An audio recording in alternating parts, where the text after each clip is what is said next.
আসসালামু আলাইকুম রহমতুল্লাহি ওবরকাতুহু।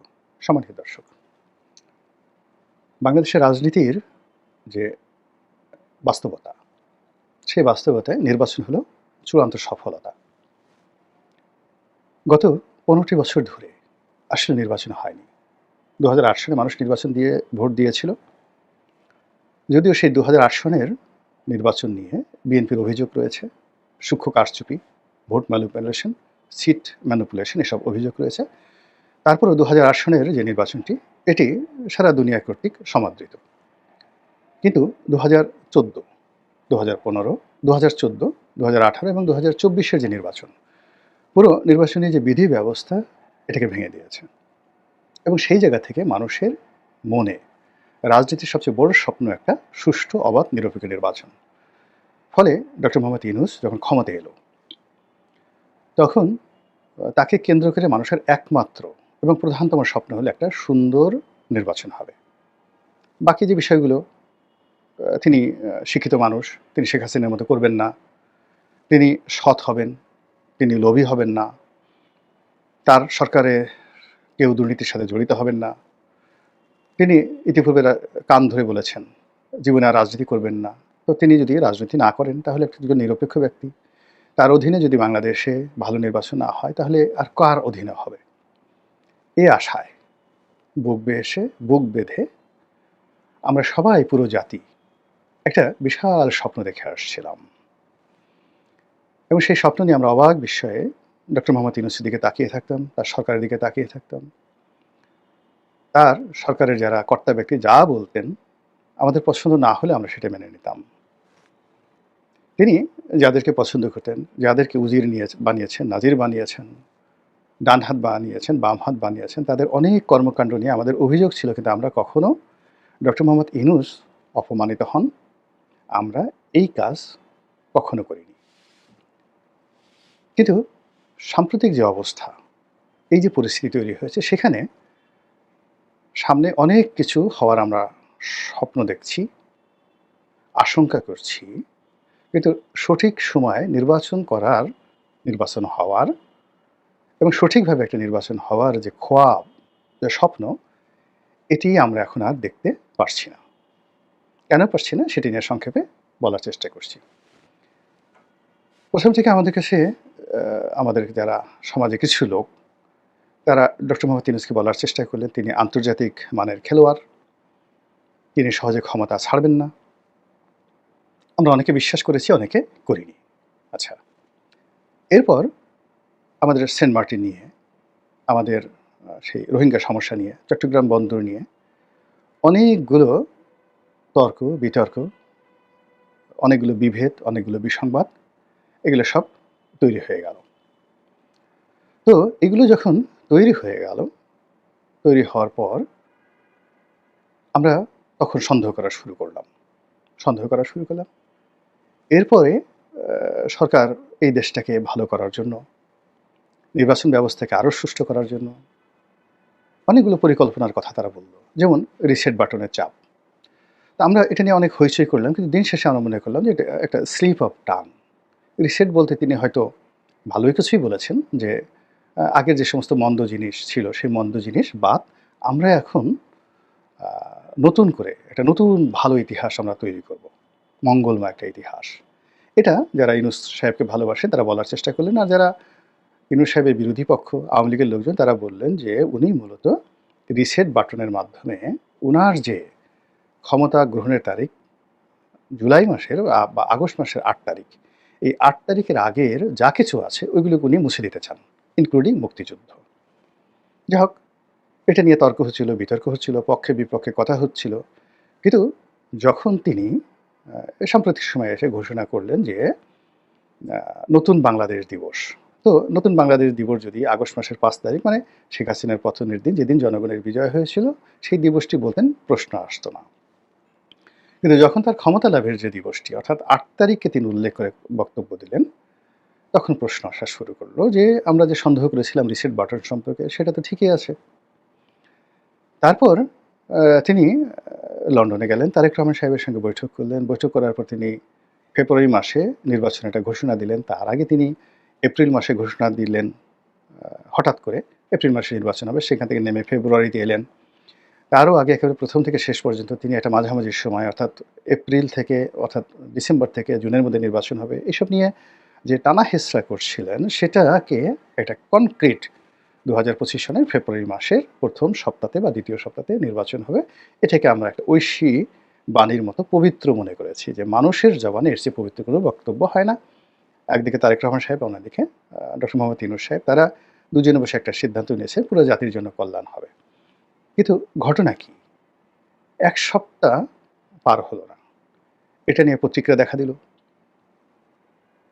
কেবলমাত্র বিএনপি ছাড়া বাংলাদেশের সকল রাজনৈতিক দল তারা প্রতিক্রিয়া দেখালো লন্ডন বৈঠকের ব্যাপারে, যে এই বৈঠকটা হতে পারত প্রকাশ্যে, এখানে গোপন বৈঠক দরকার কি?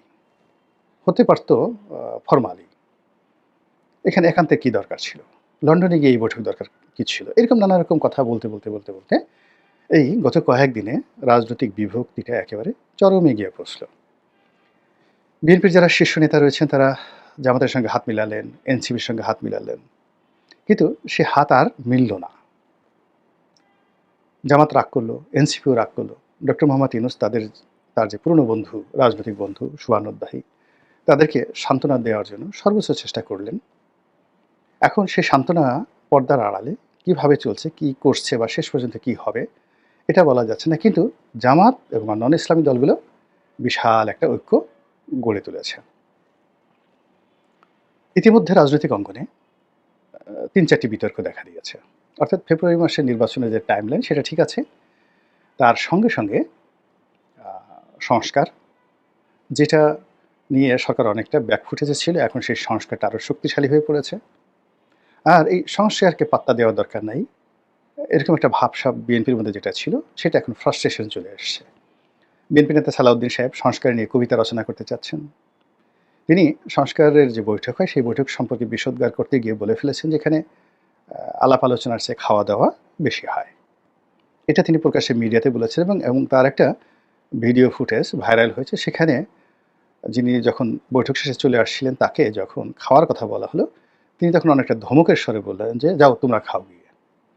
তো এই জিনিসগুলো চলে আসছে, অর্থাৎ যেখানে একটা শক্তিশালী অবস্থান ছিল সেই অবস্থানটা যখন ফ্রাস্ট্রেশনের পর্যায়ে চলে যায়, সেই ফ্রাস্ট্রেশনটা এখন বিএনপিকে পেয়ে বসেছে।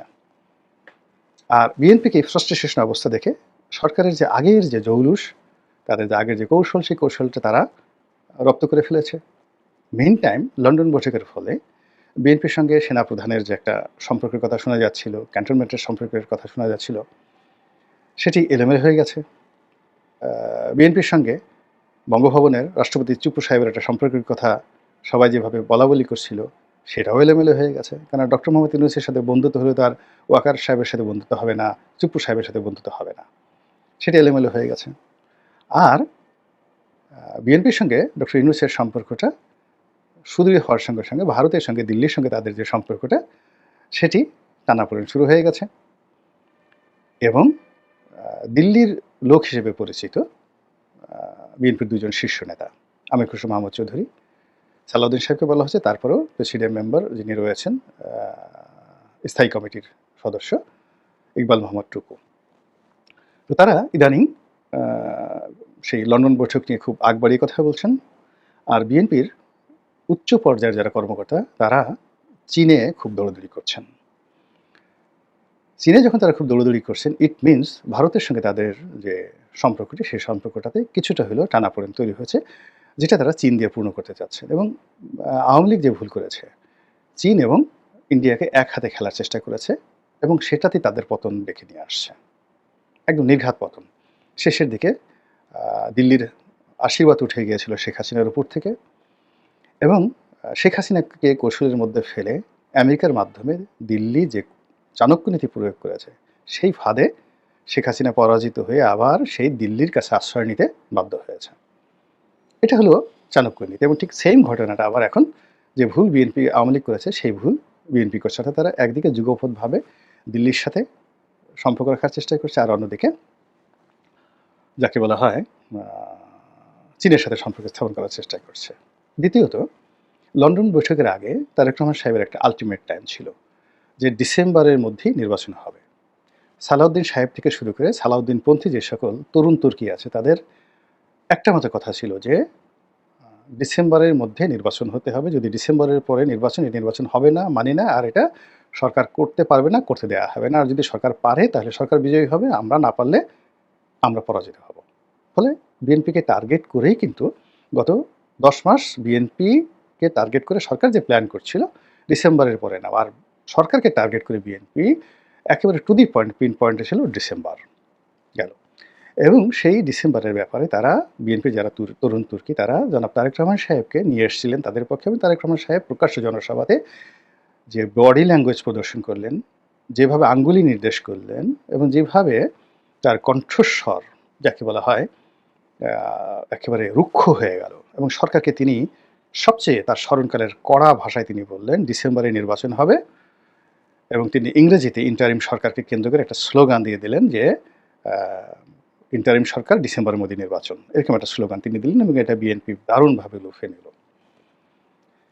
এবং সেটা নিয়ে বিএনপি যখন এগুচ্ছে তখন এই লন্ডন বৈঠক এবং ফেব্রুয়ারি মাসে যখন টান দিয়ে সরকারটাকে নিয়ে যেতে পারলো, তখন এই যে বিএনপির যে গতি, সেই বিএনপির গতি কোথায় নেমে আসলে? ধরুন একটা গাড়ি ১০০ কিলোমিটার বেগে চলছে, আপনি সেটাকে শূন্য বানিয়ে দিলেন।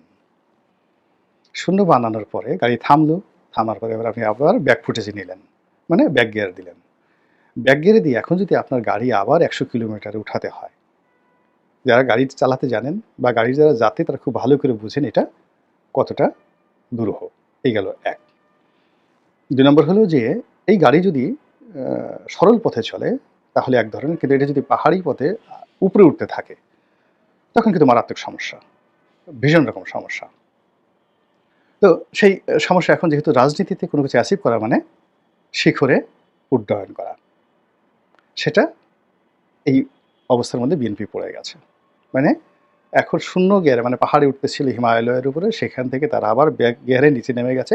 এখন যদি তাদের আবার হিমালয়ের উপরে উঠতে হয়, যে উপরে ওঠার জন্য তারা শত চেষ্টা করে ১৫টি বছরে তারা পারেনি, আর পরিবর্তিত পরিস্থিতিতে তারা গত ১০ মাসে যে উচ্চতায় উঠে গিয়েছিল সেই উচ্চতাটা একেবারে আবার সেই শূন্যতে তারা নিয়ে এসেছে এই বৈঠকের মাধ্যমে। ফলে কি হতে পারে? সঙ্গতের কারণেই সবকিছু জটিল হয়ে গেছে। আর এই জটিলতার মধ্যে ডক্টর মোহাম্মদ ইউনূসের যে ক্ষমতার ভিত্তি এটা মজবুত হয়েছে, এবং তার ক্ষমতা আরও দীর্ঘায়িত হওয়ার মতো পরিবেশ এবং পরিস্থিতি তৈরি হয়েছে। মহান আল্লাহ ভালো জানেন। আমাদের সবাইকে হেদায়েত দান করুন এবং হেফাজত করুন। আসসালামু আলাইকুম রহমতুল্লাহি ওয়া বারাকাতুহু।